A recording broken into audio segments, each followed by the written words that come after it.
let's talk about those promises. Mick Mulvaney was on the Hill yesterday. He was the congressman, one of the founders of the Freedom Caucus. And when he was first picked, he was an early pick, actually, to be the budget director. People were surprised because they didn't pay attention to Donald Trump during the campaign. And they didn't, I guess, understand politics and didn't understand that Donald Trump didn't care about anything other than maintaining his status. And he was going to have to pay off all the people who got him into office, which is what he has done.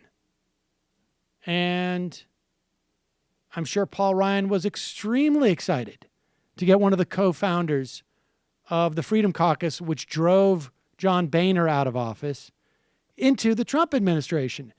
Because Paul Ryan's entire strategy has been Donald Trump's going to be the lightning rod. And Mick Mulvaney, he's going to be the one pushing the cuts. And if I've got members of my Republican caucus who are mad, they're not going to be mad at me. They're going to be mad at him. He's going to be the one. The budget's going to come from them.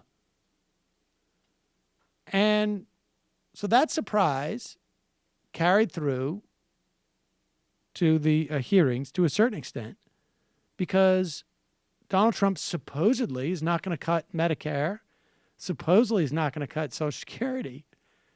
And these Republicans all know that they're going to get their cuts to the social insurance programs and attempt to destroy them come hell or high water. And they're trying to get a sign-off from Mulvaney about this. Here's Bob Corker trying to get that sign-off. My question is, Mr. Trump did say some things during the campaign that I wish he had not said. They're totally unrealistic, make no sense whatsoever. And I just wonder if is your sense that when you talk with him about the 5 levers and when you talk with him about the fact that it's impossible for us to balance the budget with 31% of our spending being discretionary without dealing with these other programs, do you think he understands that? I have to imagine that the president knew what he was getting when he asked me to fill this role. So I look forward to So you think he understands that we have to deal with all of these issues? I'd like to think it's why he hired me. And those issues are the fact that we're keeping 2/3 of our elders out of poverty. That's disgusting. And this whole successful program to provide single-payer health care for tens of millions of our countrymen. We've got to deal with this issue, don't you think?